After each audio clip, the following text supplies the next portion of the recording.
It's Friday, June 12th. I'm Rob. I'm Will. And this is Political Lunch.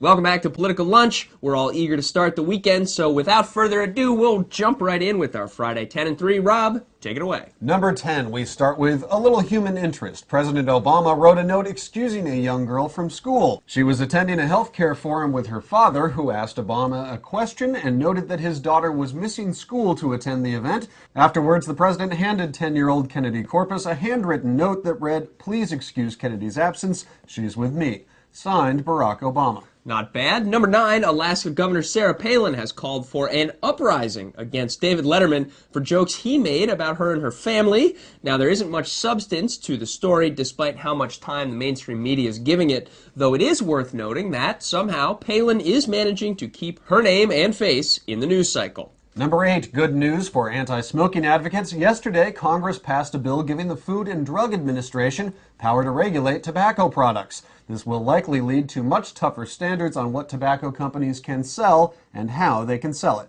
Number 7, the election in Iran is likely to say as much about U.S. policy in regards to that nation as anything else. After Obama's Muslim outreach last week, will voters in Iran respond positively by electing the challenger candidate who some have dubbed the Iranian Barack Obama, or will they stick with President Ahmadinejad, the conservative, at times inflammatory current leader? Now, we should see the initial results from that election beginning late this evening on the East Coast. Number 6, President Obama received support from an unlikely source for his nominee to the Supreme Court. President H.W. Bush said that Sonia Sotomayor still has his support, despite what some in the GOP have said of her. It was, after all, the elder Bush who first nominated Sotomayor to the federal bench back in '91.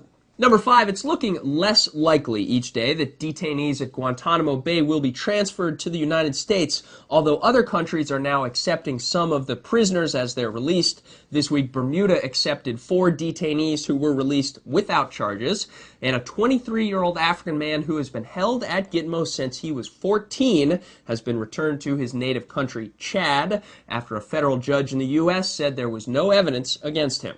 And number 4, here's an interesting one. John McCain was on Air America yesterday and said that if he were president, he'd be taking a much more active role in investigating whether or not to abolish the military's don't ask, don't tell policy.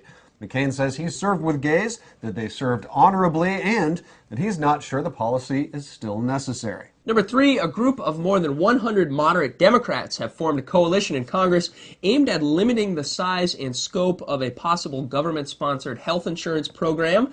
The group wants to make sure the government option doesn't undermine the private insurance market.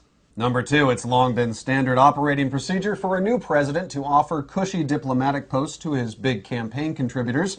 But you may be surprised to learn that Barack Obama has apparently been giving out posts like political door prizes. His picks for ambassadorships to Spain, France, Great Britain, Japan, and South Africa, to name a few, have all gone to major Democratic Party donors with little or no diplomatic experience. And finally, number 1, our favorite ongoing story. After months of boring legalese, we have an interesting development in the Franken-Coleman Senate seat fight in Minnesota. Incumbent Norm Coleman, who is still appealing what appears to be his narrow loss to Democrat Al Franken, has been ordered to repay Franken some $95,000 in court costs. That's likely to be yet another nail in the coffin for Coleman. And that's it for us this week. Thanks very much for watching Political Lunch. Have a great weekend, and we will see you right back here on Monday.